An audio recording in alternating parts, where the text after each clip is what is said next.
News online से। Online क्या हो गया? कल रात को भी कह रहा था Arpan will you be coming here or will you be online? Online में फिर क्या आएगा?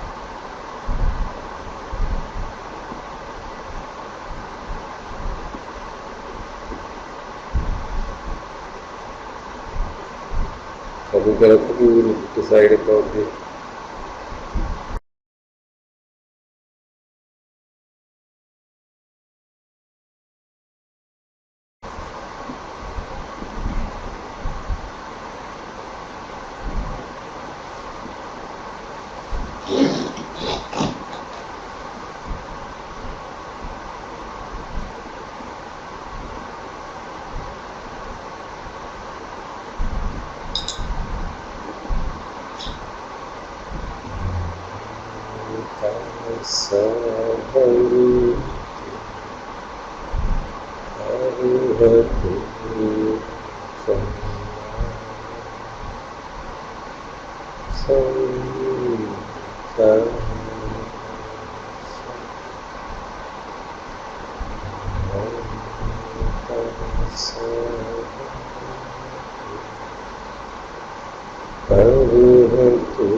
So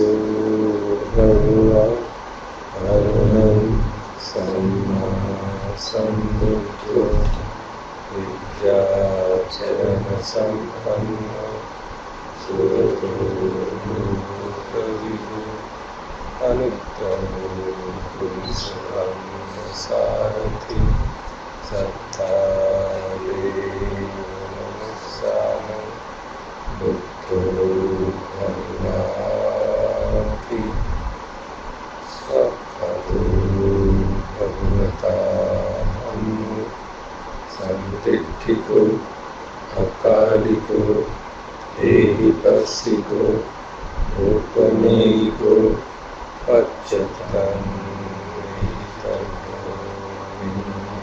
Vinnahiti Subhatipanno Bhagavato Savaka Sangho Ujubhatipanno Bhagavato Savaka Sangho Nyayapatipanno Bhagavato Savaka Sangho Samicipatipanno Bhagavato Savaka Sangho Yanimanchattari Purisaimani Atta Purisagokala Esu Bhagavato Savaka Sangho Aruneya Aruneya Dakshineya Anjali Karaniya Anuttaram Punyakhetam Lokasami.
Do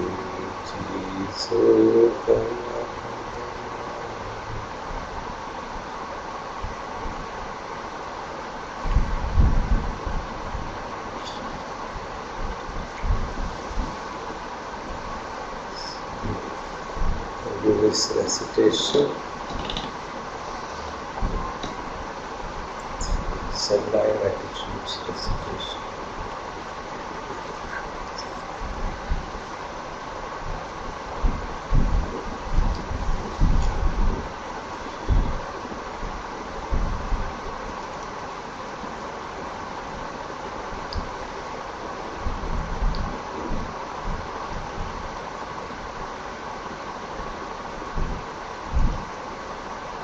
So we'll do it in Pali because the meaning is quite clear.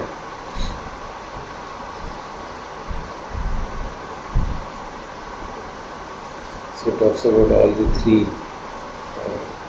four actually, sublime attitudes. So it starts with that. Aham sukhito homi, nirdukho homi, avero homi, avyapajya homi, anilo homi, sukhi attam pariharam, sabbe satta sukhita hontu, sabbe satta avera hontu, sabbe satta avyapajya hontu, sabbe satta anila hontu, sabbe satta sukhi attanam pariharantu,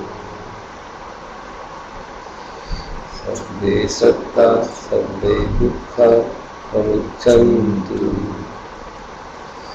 sabbe satta लब्धा संपत्तितो मा विगच्छन्तु, सर्वे सत्ता कर्मस्यता कर्मदायाता कर्मयोनि कर्मबन्धु कर्मपटिसरण यं कर्मं करिष्यन्ति कल्याणं वा पातकं वा तस्य दायाता भविष्यन्ति। सबे सौता सदा होन्तु अवेरा सुखाजीविनो कथं पुण्यफलं मह्यं सर्वे भागी भवन्तु ते।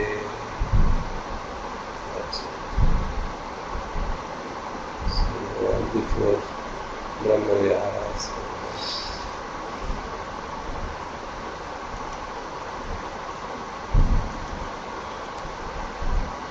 Download me, download this to me.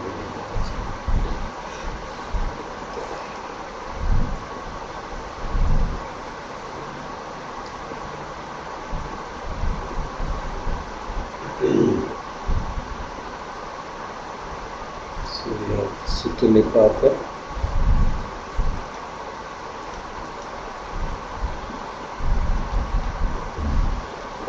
.14 and 5.15.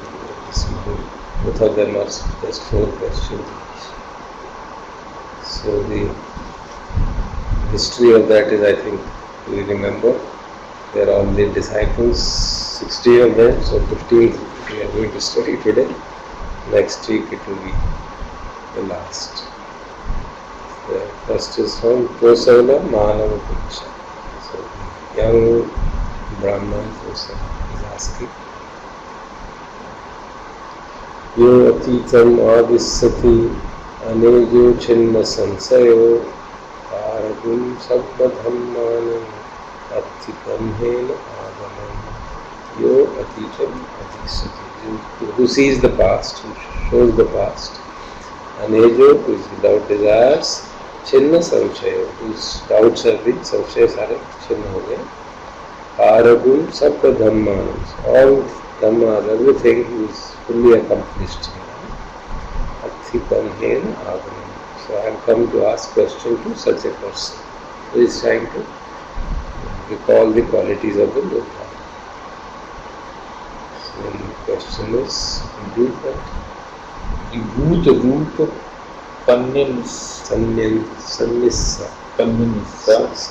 रूप सन्निस्स शब्द काय पहानियो अद्यतन च बहिद्धा च नत्थि किंचिति पश्यतो ज्ञानं सक्कानुगच्छामि कथं नेय तथाविधो। Bhuta रूप सन्निस्स मतलब perception of Rupa, perception of forms.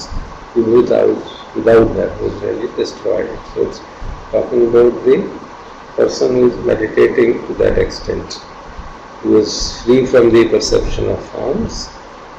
Saddha kaya pahayu, who is cast off all the corporeal forms.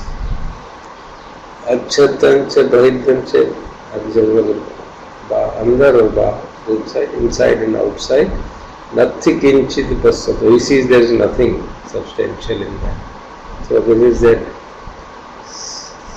formless meditation of there exists nothing, nothingness. So one who passes off all corporeal forms and who sees that there exists nothing substantial either internally or externally. Katham ne tathavido. How is he to move further? How is he to move beyond that? So he must be practicing that kind of a jhana. So he is asking that question.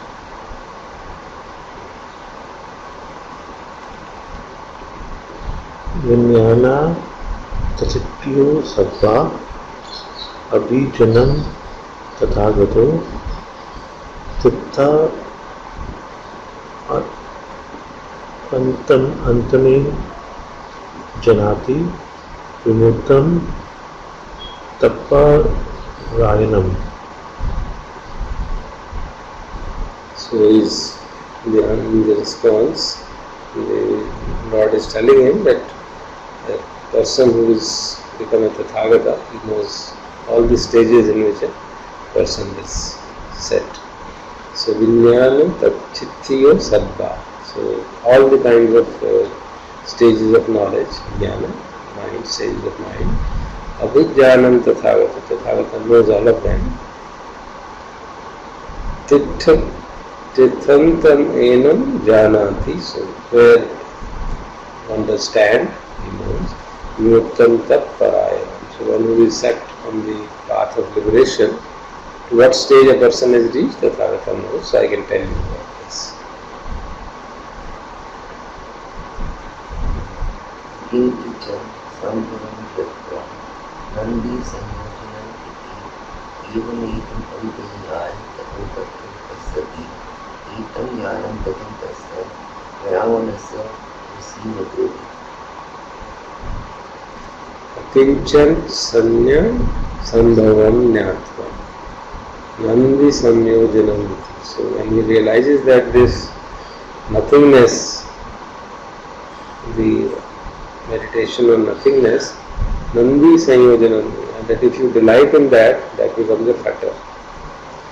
So when one realizes that, Evam etam abhinyaya, knowing this clearly, tato tatha vipassati.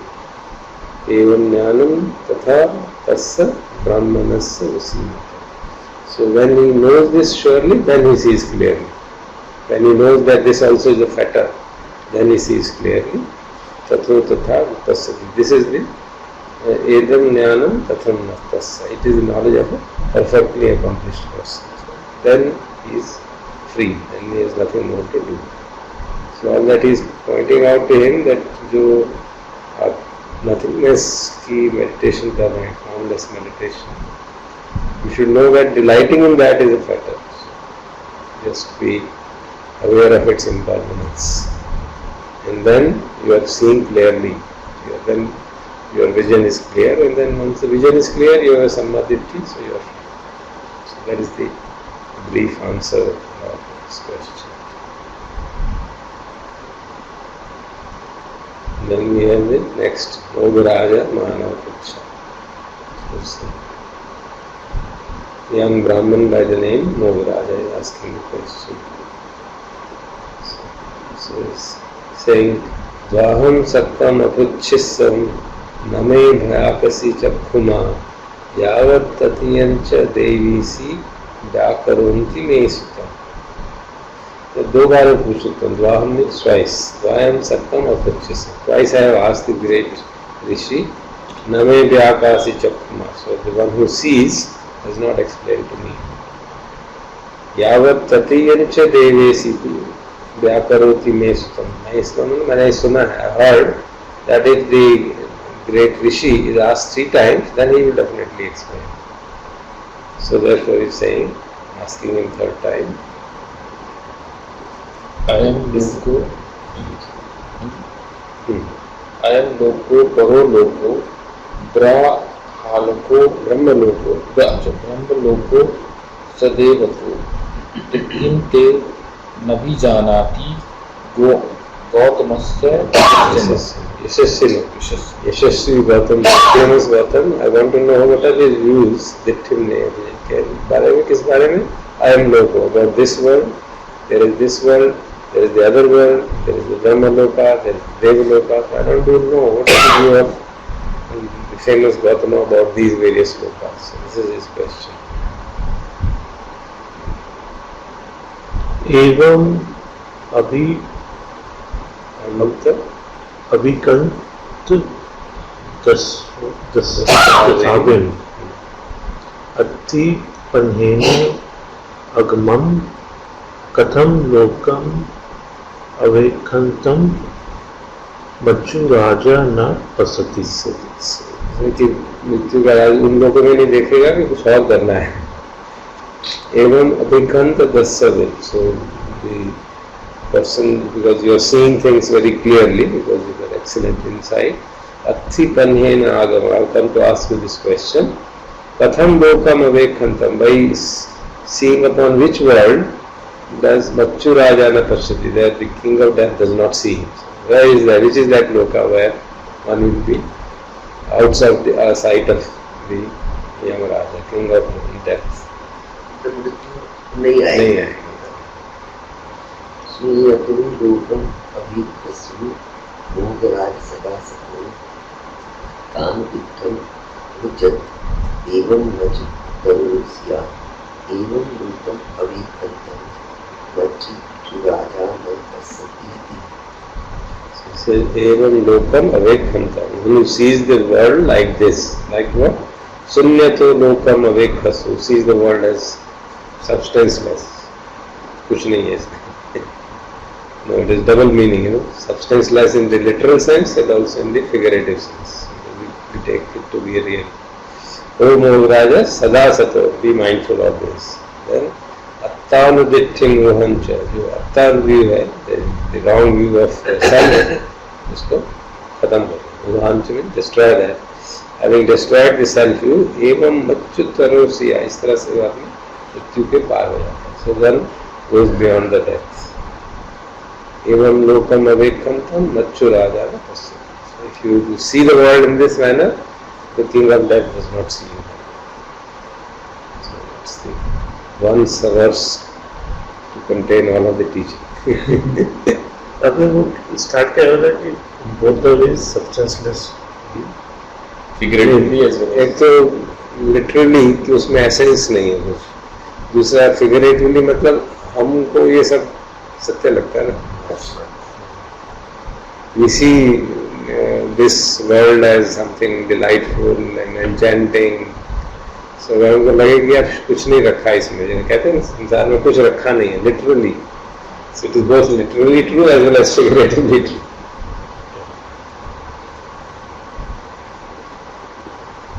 तो जब आदमी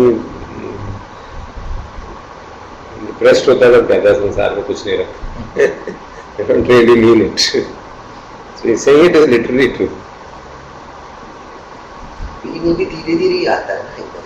तो attanuditthim, key thing is said it, attanuditthim uhancha. So you have to destroy the selfing. So that is the key thing. So you want to speak up from the Vajdi? नहीं.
Create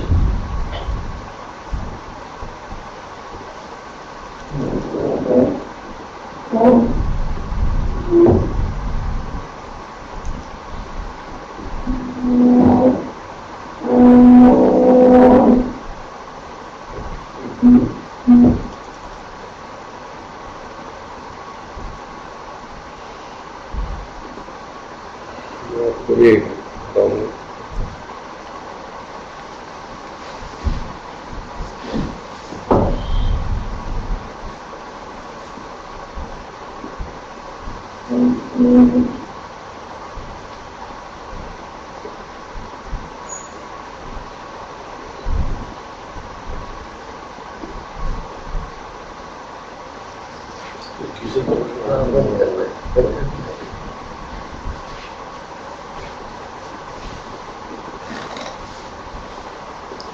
So, title of today's talk is Opening the Dhamma. This is again one of the talk given by Ajahn Chah, and this talk I think is given to the monks and the newly ordained monks. Okay. Perhaps the title of this talk is derived from the very first sermon of Buddha, where at the end of the Four Noble Truths sermon, Buddha says that the Anya Kondana knows, which essentially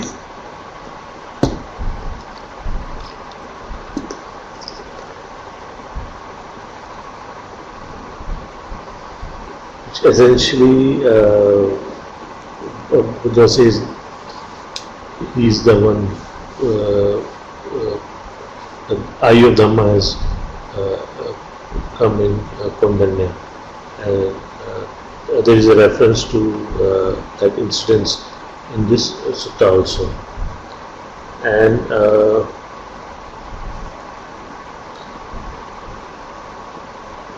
opening the Dhamma, the reference, the context in which Ajahn Chah refers to this word is essentially is that at all times and all places become occasion for us to hear the Dhamma. Perhaps it's not only sitting meditation or at some particular fixed time when one is contemplating Dhamma, but the focus, the message from Ajahn Chah is to integrate that in whole of daily life. And at all times, this is what I said, and at all places, the reference which Ajahn Chah says is that, like in slide number 3, is that wherever you see, you can use that opportunity to cultivate Dhamma.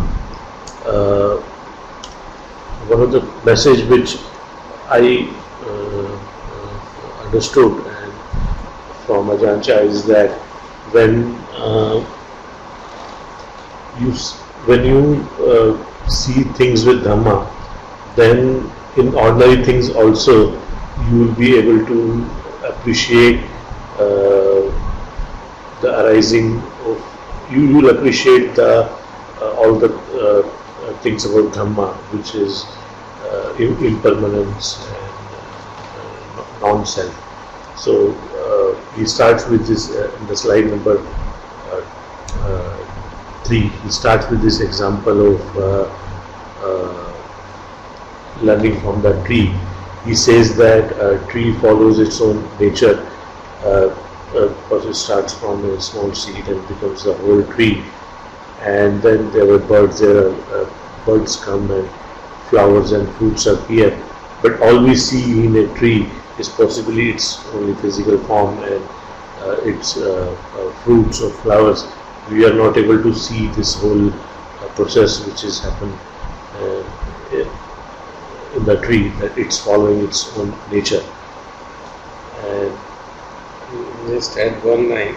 Yesterday a gentleman had come, so he mentioned कि वहाँ पे कौन से कौसानी से अल्मोड़ा से he said वहाँ पे बहुत लोग पहले फ्रूट लगाया करते थे फ्रूट, तो वो सारा पूरा पक जाता है फ्रूट, and then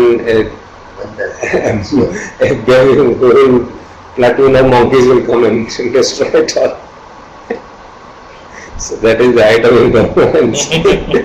वो जाके देख कर आ जाते हैं, कुछ क्या करें, you cannot do anything about that. So tree grows fruits, and then when you are about to eat, finished.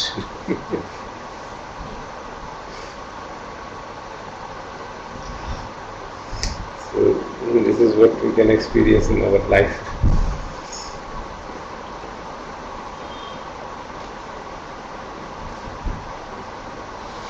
Then on slide number 3,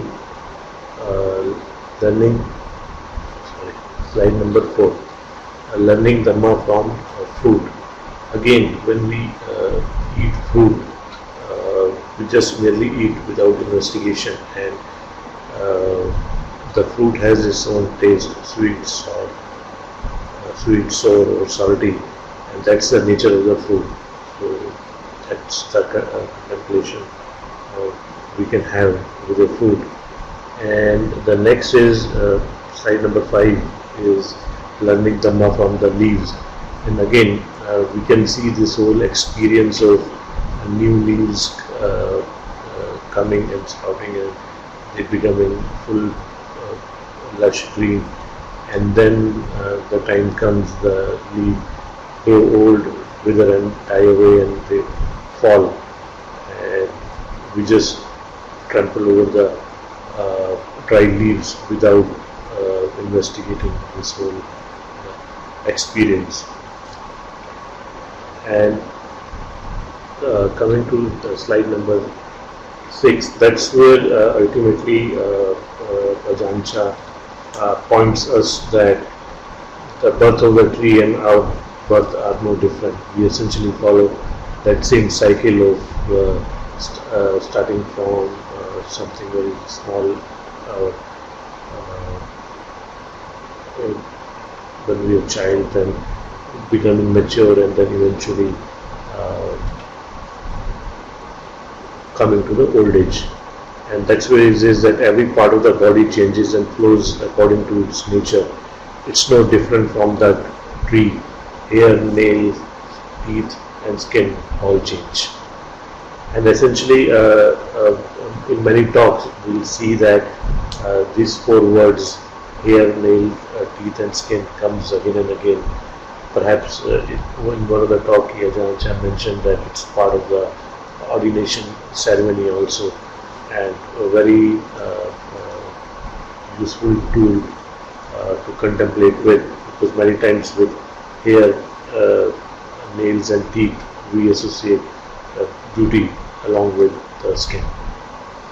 Part of Satipatthana है ना कि प्रतिकूल मनसिकारकत्वम, एकदम काय केशा लोमा नखा दंता, 32 parts का जो contemplation. These are the first 4. So 32 parts. Then mostly it is part of their daily recitation. Of nouns. I think we can also benefit from reciting it. But trees, there is an interesting reflection as well. For us, birth, rebirth is like, is evident, but for trees, where you can reproduce it from anywhere, you take a small, tiny, cut it and put it in the soil. Is it the old tree or the new tree? Because when you are cutting it and putting it there, it seems like it's the old tree, but soon it grows into a new tree. So, हमें भी कोई ऐसे काटे बनाया नहीं ऐसा होता है ना, वो इसी पे तो वो फिल्म बनाई थी organ transplant. That is somebody's heart is put in your heart. Are you the old person or the new one? इसमें कल व्हाट्सएप पे देखा ना, एक लेडी ने मतलब लिखा था उसके बेटे की डेथ होगी, उसका हार्ट किसी को डाला, तो फिर वो मतलब जिस आदमी को डाला तो वो कहते I want to see my child's heart beat, तो उसने स्टेथोस्कोप लगा के सुना. कल मैंने देखा सुना और बड़ा बड़ी भारी वो बनता है ना कि it's a big philosophical question. Ship of thesis जो बना था कि शिप था एक पुराना स्टोरी है, मतलब उसके एक एक करके खराब होता गया, नए नए पार्ट डालते गए, नाम वही रखा उसका। अब तो सारा नया है भैया, पुराना कहाँ, उसका नाम शिप ऑफ थीसिस क्यों कह रहे हो? Similarly, in human beings, on organ transplant, when you do a transplant of a heart, for example, it's a major component. So, is this person the one from whom heart came, or the one to whom heart has been given? So, the issue of anatta comes into complication. कौन किसका है? जिसका heart गया होगा, जिस बंदे का heart गया होगा उसमें तो you can't say ना, बंदे का हार्ट है ही नहीं ना, actually that is what is meant. Heart is of belongs to nature, earth है, fire water है, कहीं भी डाल दो। But कुछ cases में देखा गया that the person's past person's habit patterns get transmitted. That is very अच्छा, वो ऐसे ही आता है। कईयों में कोई आता है, कुछ में केसेस में हुआ है कि उसके हैबिट पैटर्न ट्रांसमिट हो गए। मतलब इवन अगर किडनी ट्रांसप्लांट भी बहुत कॉमन है, किडनी ट्रांसप्लांट जो हम करते हैं तो बहुत सारे केसेस में ऐसा पाया गया कि बंदे की टेस्ट चेंज हो गया, जो पुराने जिससे ट्रांसप्लांट किया गया उसके टेस्ट जो थे, उसको जो चीजें उसको अच्छी लगती थी वो दूसरे को अच्छी लगनी शुरू हो गई, और उसको पुरानी जो अच्छी लगती थी वो अच्छी लगनी बंद हो गई। ऐसा है, ऐसे मतलब ऑब्जर्वेशन की गई। So, कुछ संख्यार स्टोर हो गए थे किडनी में, वो वहीं के वहीं रह गए। Then it is also philosophical question कि अगर किसी दिन ब्रेन ट्रांसप्लांट हो गया तो कि उसका बंदा पुराना है कि टोटली डिफरेंट हो जाएगा। किसी का ब्रेन वो नहीं हो और किसी का ब्रेन ऐसा लगे जो धर्म में पुष्ट हो, उसका तो कल्याण हो गया। वो है कौन? मैं तो वैसे चर्चा चली इस विषय पर, These are the reflections which help you to grow. उसका संस्कार ऐसे अच्छे होंगे कि वो एक धर्म के रास्ते में आ गया ब्रेन चेंज होने से, ऐसा भी तो हो सकता है। कुछ पता नहीं, रेयर केसेस है। ब्रेन डैमेज से भी ये तो खैर काफी रिकॉग्नाइज्ड है कि आदमी के पैटर्न्स, हैबिट पैटर्न्स चेंज हो जाते हैं ब्रेन डैमेज होने से। एक बहुत फेमस केस है जिसपे कि which led to the study of feelings of the message जो नाम है उसमें feelings about first person to study the feelings and relationship to brain, क्योंकि हमारे feelings are fundamental to our meditation process. So how we came to know is about a person who was working in a workshop, very hefty and very loving person. उसको workshop में काम करते करते accident हो गया, तो जो high pressure air होती है ना, उससे उसके हाथ में एक रॉड थी, वो उसको लगी और उसके यहाँ से दूसरी उधर से निकल गई। It went through his brain, entered here and then and बाहर निकल गई, उसका ऑपरेशन किया तो सर्वाइव कर गया, बच गया वो। और फिर जब बच गया उसके बाद जब वो ठीक हो गया, फिर दोबारा वर्कशॉप में आया तो फिर इतना चिड़चिड़ा हो गया, बात ही नहीं करते गया, पहले तो इतना अफेक्शनेट था, क्या हो गया उसको, एंड टिल ही डाइड उसका बिहेवियर टोटली डिफरेंट हो गया। तो उसके मरने के बाद लोगों ने, साइंटिस्ट ने उसकी स्कैन संभाल कर रखी थी, पता चलेगा क्या हो क्या रहा है। उस समय तक कोई MRI वगैरह टेक्नोलॉजी नहीं थी, तो फिर जब MRI तो उन्होंने स्टडी की, यहाँ से गई तो किस पार्ट ऑफ द ब्रेन में हिट किया। So it was that part of the brain which is responsible for feelings. So that's how the studies began. So the body-mind connection is established by actual empirical evidence now strongly.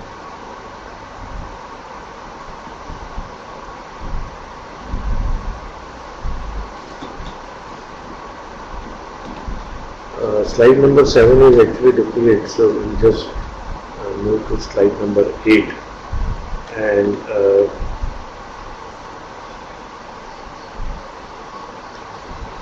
in slide number 8, Ajahn Shah shows that what is Buddha nature. Buddha nature is essentially the one who knows, and he again brings out this thing that it's not only during the meditation that we hear Buddha's teaching, but standing, walking, sitting, lying down, we hear Buddha's teaching. Again, seeing, hearing, smelling, tasting, touching, thinking, we hear Buddha's teaching. and that's where if that happens, that's the Buddha nature. In fact, it's Satipatthana when there is again and again that refrain, Ajjapta Bahiddava Kaya Kaya Shiva Deharati. Internally and externally. So this is the external contemplation. So part of Satipatthana, which we rarely do. Looking at the tree. Looking at things outside. जैसे धातु मनसिकार गपम में, that within himself he sees there is पृथ्वी धातु, वायु धातु, आपो धातु, तेजो धातु. But same thing is there in the tree. This is what Jancha is pointing out. Same thing is there. Exactly. In that case of a tree, it is much more evident. कि पृथ्वी धातु भी है, पानी भी है, तेजो में धूप भी है, air भी है. When all of them join, then only the tree grows. That's so evident there. So this is the point being pointed out, that we can use our every experience to contemplate in them.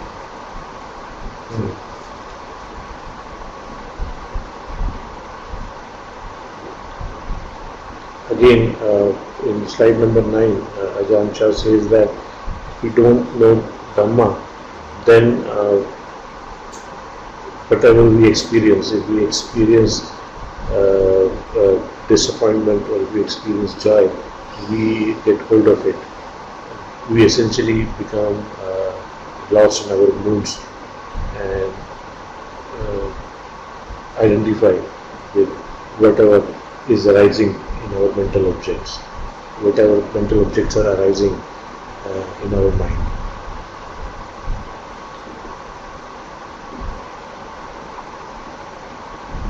In slide number 10, this is the knowing of Anya Kondana, when Buddha declared that Anya Kondana had to receive the Ayuddha Dhamma. And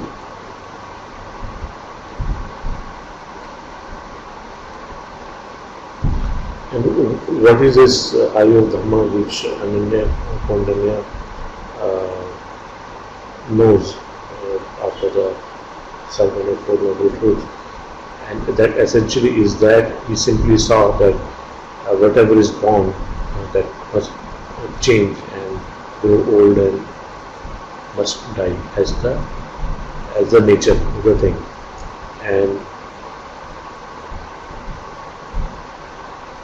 essentially he was Ananya Kondanya was able to uproot the fetters of Sakhayavati, Vichiketsha, Silapat, Silavat, Pramasa. And is that it's just not that while he was sitting and listening to the Buddha's sermon, that's the time where he knew this Dhamma. But after the sermon was over and in his life beyond that, he carried this eye of Dhamma along with him. And as the Ajahn Chah puts it, the activity of birth and death continued, but he simply looked on. Happiness and unhappiness were arising and passing away, but he merely noted them. His mind was constant. He no longer fell into the woeful states. He didn't get overpleased or unduly upset about these things. His mind was firmly established in the activity of contemplation. So, this Ayuddha Dhamma essentially brought this continuity of Dhamma, just to put in Ananya Kondana.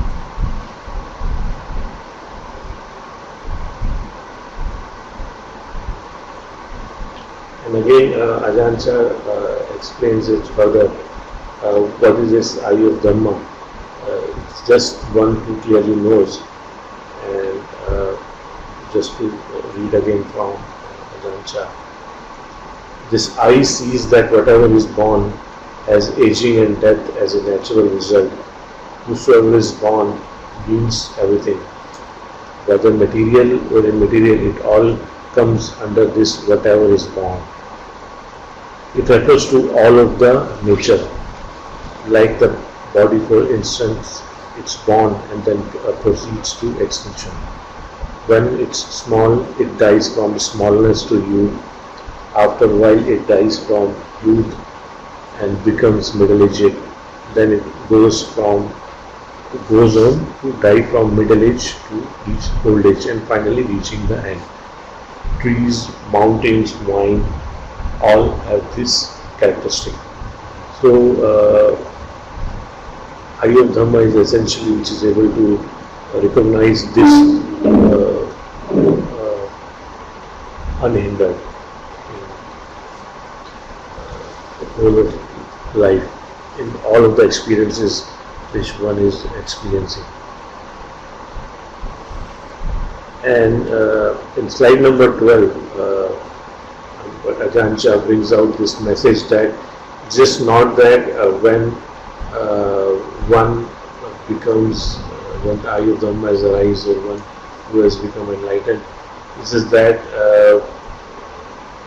things change around them.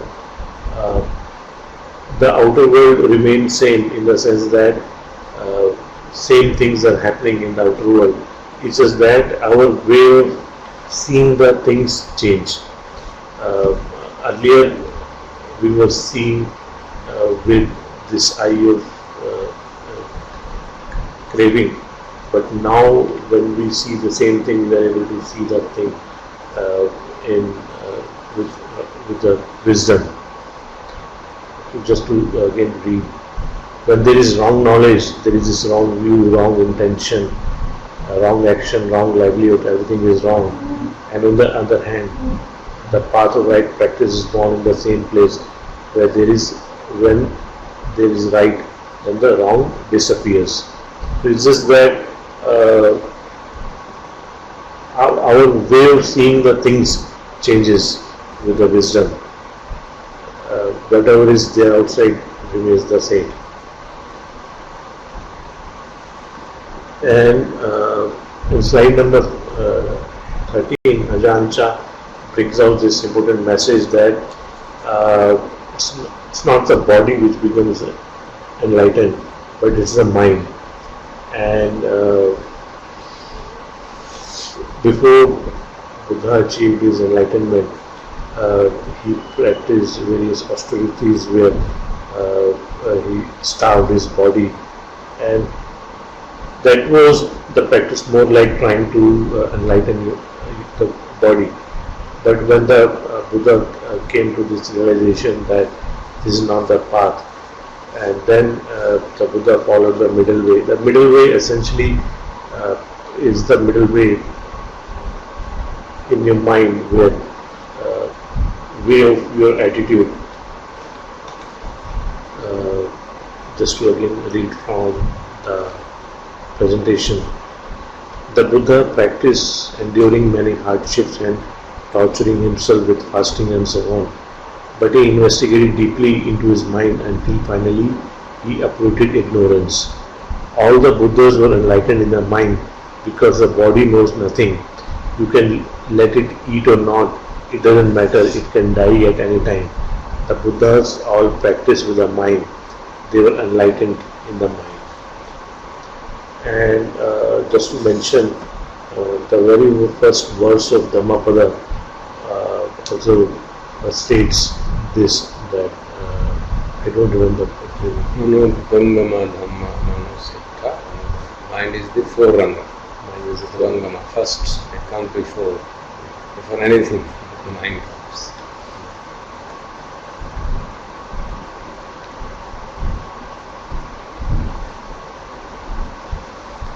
Again, in slide number 14, Ajahn Chah brings out that the middle way is the right view. It's away from the indulgence in pleasure and away from indulgence in pain. And he says that these two ways, indulgence in pleasure and indulgence in pain, they are the ways of the worldly. those who look for fun and happiness and shun unpleasantness and suffering. And these are the two extremes on the practice which one has to avoid. And then he brings out this right view, is that the wise are unmoved by the pleasure and the pain, happiness and the suffering. Then these things arise, but those who knows don't cling to them. They let them go according to their nature.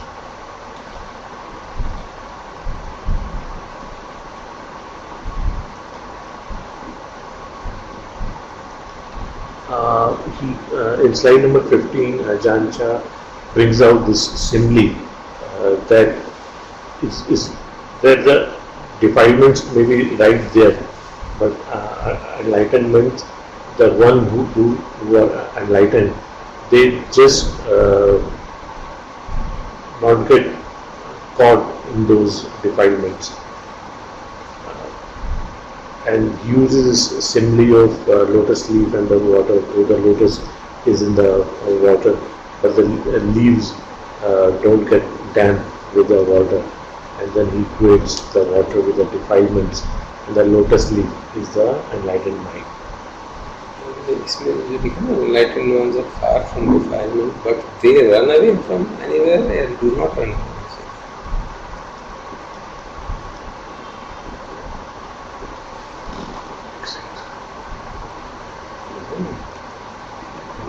The leaf and water exists, they are in contact, but leaf does not become damp.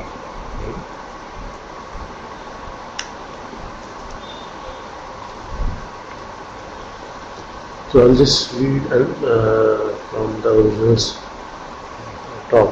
The Buddha said that the enlightened were far from defilements. It doesn't mean It doesn't mean that they ran away from they ran away from the defilements. Yes. They didn't run anywhere. मतलब ऐसा नहीं है कि चारों तरफ उनके जैसे ये है लोटस कमल का पेड़ है, फूल पानी में रहता है ना, कीचड़ भी रहता है, कमल अपना उससे इफेक्ट नहीं होता, कमल जो कीचड़ से भाग नहीं जाता. That's it. They did not run away from anywhere. Surrounding चारों तरफ डिफाइंड थी.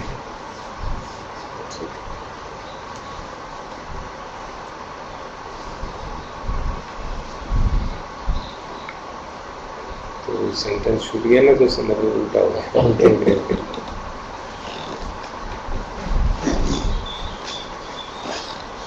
In slide number 16, Ajahn Chah compares that this living in worldly dhamma is equated to confusion. And what is the worldly dhamma? There are these 8 worldly dhamma: gain and loss, praise, criticism, fame, disrepute, happiness and unhappiness. And those who live within these worldly dhammas, they are the worldly beings, and they live surrounding with confusion. And as Ajahn Chah says that when these things are there in the mind, then the world arises, the worldly beings is born. The world is born because of desire. The desire is the birthplace of all the worlds.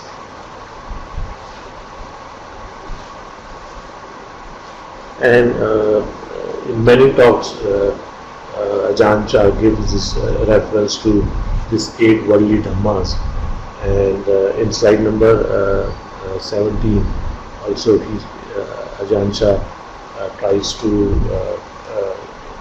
bring about this the Eightfold Path versus the 8 worldly dhammas. And again, similar to the example of lotus leaf and defilements, Ajahn Chah says that these both exist in the same place. They both exist essentially are there in our mind. But when the worldly dhammas, just read, the worldly dhammas are the right here in this very mind. The one who knows has obstructions. So he says that even to the normal worldly being, even the one who is not enlightened, he is equating that to the one who knows as obstructions. So it knows wrongly and becomes the world. And when we practice the path, we train our body and speech. It's all done in this very same mind. It's the same place, so they see each other. The path sees the world. If we practice with this mind of ours, we encounter this clinging to praise, fame, pleasure and happiness, and we see this attachment to the world.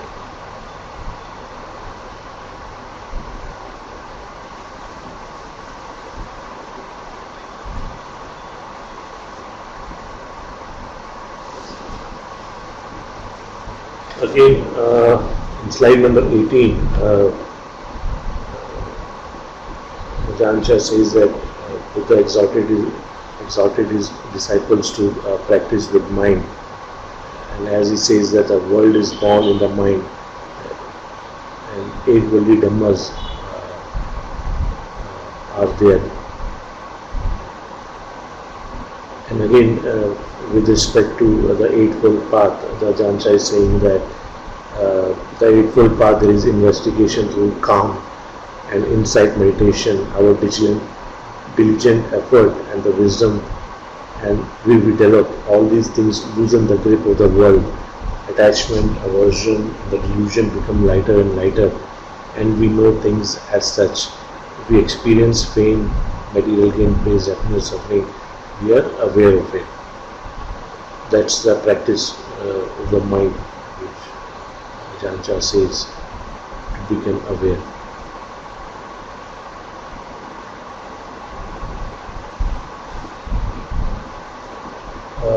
Again, there is a small simile which is that when we are free of things, it's like just leaving the house. And Jancha is equating the one who is inside the house versus the one who has come out of the house. And so, just read, when we enter a house, what sort of feelings do we have? We feel that we have come through the door, entered the house. When we leave the house, we feel that we have left. We have come into the bright sunlight. It's not dark like it was inside. The action of mind entering the worldly dhammas is like entering the house. The mind which has destroyed the worldly dhammas is like the one who has left the house.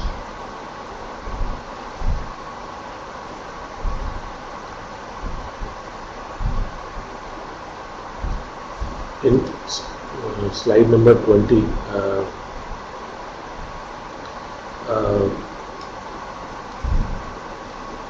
Jancha tries to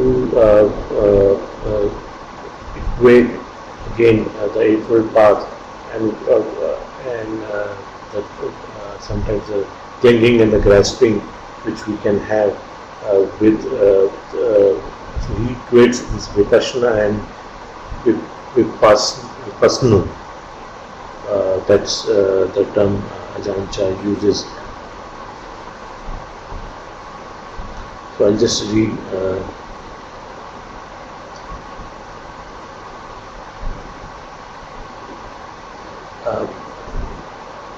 I'll just read this second paragraph, that having tried to establish wholesome results in our practice, seeing them, we attach to them. This type of clinging comes from our wanting to get something from the practice. This is vipassana, the wisdom of defilements. Some people develop goodness and cling to it. Some people develop goodness and cling to it. They develop purity and cling to that. Or they develop knowledge and cling to that. The action of clinging to the goodness or the knowledge is vipassana, infiltrating our practice. And that's the word of caution which Jancha gives. And again, in the next slide also, Jancha is saying that watch out for this vipassana. When you develop vipassana, be careful, watch out for vipassana, because they are so close that sometimes you can't tell them apart. But with the right view, we can see them both clearly. If it's vipassana, then there will be suffering arising at times as a result. If it's really vipassana, there is no suffering, there is peace. Both happiness and unhappiness are silent. This you can see for yourself. This again, when we have talked about it many times, that when in our meditation we have some experiences, we easily, if we tend to grasp those experiences, and our progress becomes hindered.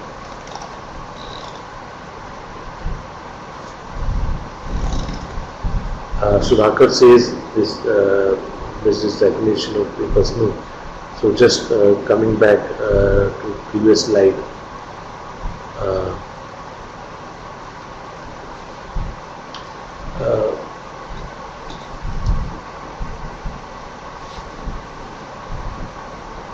So the word vipassana we just equated with this wisdom of defilements, or possibly we can say that our grasping or clinging or holding on to things when our knowledge is not fully developed, and whatever experiences we get, we take them as attainment.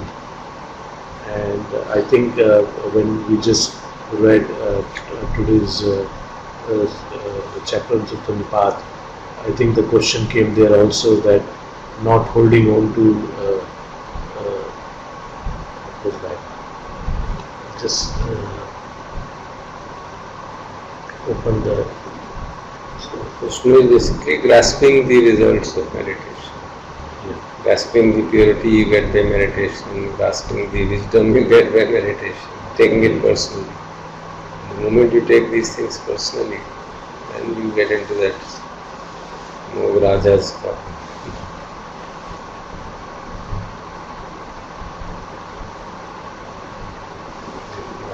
Last time राजा का जो था, इसमें ये उसमें वाले ने भी वही बात, when he realizes that delighting in the nothingness is better, then he clearly sees in this matter.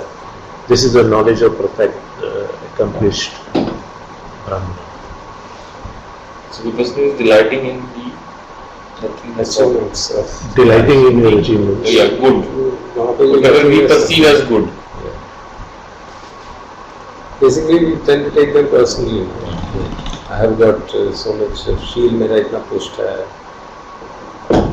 इतनी wisdom है, कोई भी किसी भी समय समझा सकता हूँ सब कुछ. ईगो आ जाता है ना, मतलब अटैचमेंट जो बात मोगराजा का क्वेश्चन आंसर है ना, वो बहुत परफेक्ट है. अत्तानुदिट्ठी. Once you have that notion of last phase with me, that word is very powerful. Attanuditti. Look upon the world as substanceless. O Mograja, be always mindful, having destroyed the self-view, go beyond death. One who sees the world in this manner, the king of death does not see. Word है ना, पाली में लिखा ना अत्तानुदिट्ठी है ना शायद. That's a very powerful word. अत्तानु को विष्णु से जोड़ दूँ. अत्तानुदिट्ठी.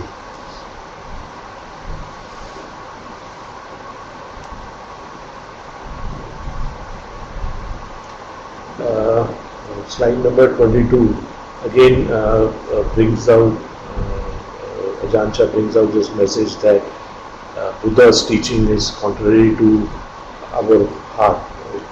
Yes, wants to say that the worldly ways of living, Buddha's teaching is contrary to that. In our worldly ways, we try to beautify our bodies, and Buddha will say that this body is ugly, and so they both possibly are in opposite direction, living in this world and seeing with this Dhamma.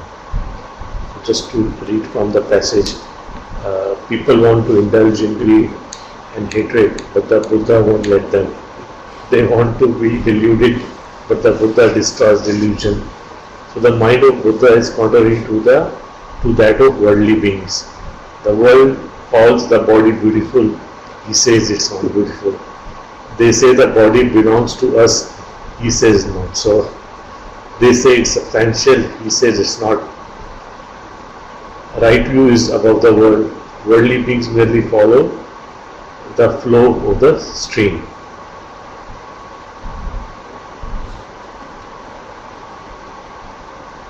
And the next is seeing the Buddha. I'll just currently read from the slide. To depend truly on the Buddha, the Dhamma and the Sangha, we must see the Buddha. What use would it be to take refuge without knowing the Buddha? If you don't yet know the Buddha, the Dhamma and the Sangha, our taking refuge in them is just an act of body and speech. The mind still hasn't reached them. Once the mind reaches them, we know what the Buddha, the Dhamma and the Sangha are like. Then we can really take refuge in them, because these things arise in our minds. Whenever we are aware, wherever we are, we will have the Buddha, the Dhamma, the Sangha with us. I also remember from one more talk of Ajahn Chah. He says that, I don't know whether I covered last time or not, that whenever we are ill, we want to read this Vidhi Mano Sutta, and we want to we chant these chantings, thinking that, sort of trying to grasp them, but the message which Ajahn Chah says is that these things are really for reflection and not for trying to gain really anything from them by chanting. Same thing is with this refuge. We need to really know what this refuge in Buddha, the Dhamma and the Sangha really is.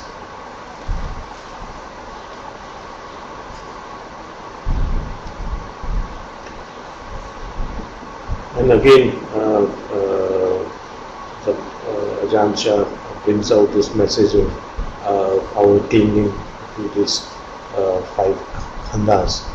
And he says that the Buddha said, don't cling to 5 khandhas, let them go, give them up. Why can't we let them go? Just because we don't see them or know them fully. We see them as ourselves. We see ourselves in the khandha. Happiness and suffering we see as ourselves. We see ourselves in happiness and suffering. We can't separate ourselves from them. When we can separate them, it means that we can see Dhamma. We can't see nature.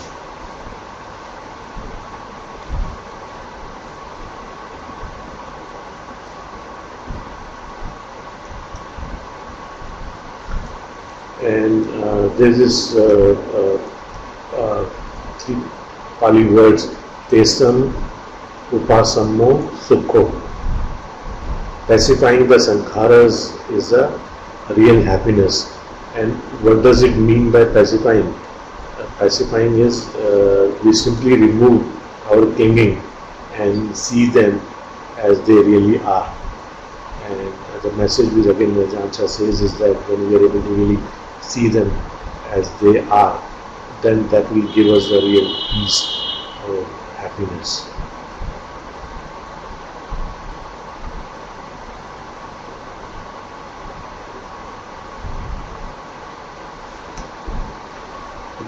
He says that the nature is just following his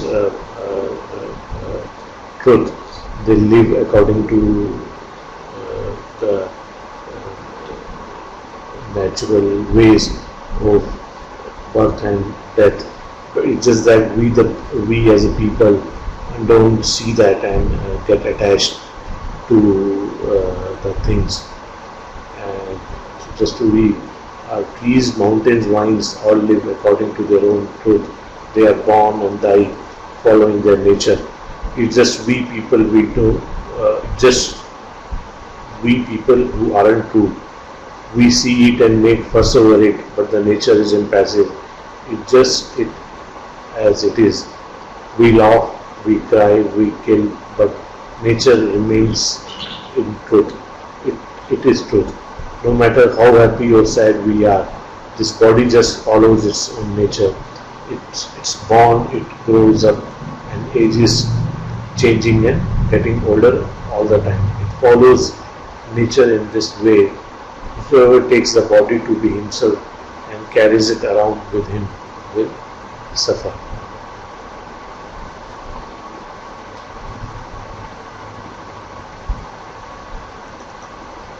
And the last slide, this is Ajahn Chah emphasizes the need for diligence and endurance. And that comes out many times in his when various Ajahns have mentioned about Ajahn Chah's ways of teaching. They mentioned how Ajahn Chah many times put them on the endurance test, and so Ajahn Chah brings out the benefit for both the things. So directly reading, until we have seen the Dhamma, we must have the patience and restraint. We must endure, we must renounce. We must cultivate diligence and endurance. Why must we cultivate diligence? Because we are lazy. Why must we develop endurance? Because we don't endure. That's the way it is. But when we are already established in our practice, having finished with laziness, then we don't need to use the diligence. If we already know the truth of all mental states, if we don't get happy or unhappy over them, we don't need to exercise endurance, because the mind is already Dhamma. The one who knows has seen the Dhamma, he is the Dhamma. And essentially, in one of the sermons of Buddha, he says that the one who has crossed the river, he leaves the raft away. He just not carries the raft along. That's the message which again Ajahn Chah is saying, that once you have arrived, then you don't need to really practice consciously. The following the Dhamma will become a natural way. Until the time you are not at that level, diligence and endurance is a path to the practice. That was the last slide. So if there are any questions, we can take now. So we have Arpan, Bharti, Deepti, Srinivasji and Sudhakar online.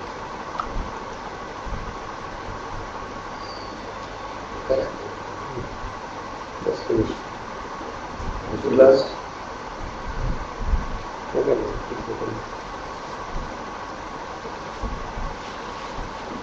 So no questions. Good. Then you can share with them that Google Earth pictures of this. आ जाएगा ना? Sudhakar, this question, what is the book name of Ajahn Chah Deepak's presentation is based on? So Sudhakar, I think we discussed a few weeks back also, all the talks of Ajahn Chah are there on YouTube. So if you just type Ajahn Chah, you get this whole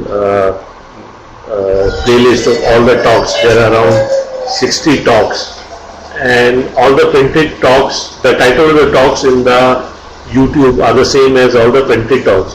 So what I do is that whichever Ajahn Chah talk I am listening to, I search for that talk on the net, and I'll get that the written text of the Ajahn Chah talk. And I think one of the book is the Living Dhamma, from where, Living Dhamma, Our True Home, many of these Yeah. small.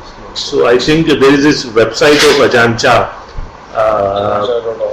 ajanta.org, where all the talks are there, and that if I just search, that's the very first link which we get in the Google, ajanta.org. I think, if I'm not mistaken, the talks on YouTube are actually the same talks which are read by Ajahn, right? Right, Yeah. they're the same. The text is all same. Because Ajahn didn't know English though. These Yeah, are translated talks read by Ajahn Ambo. yeah.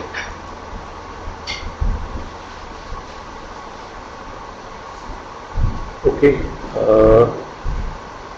You can now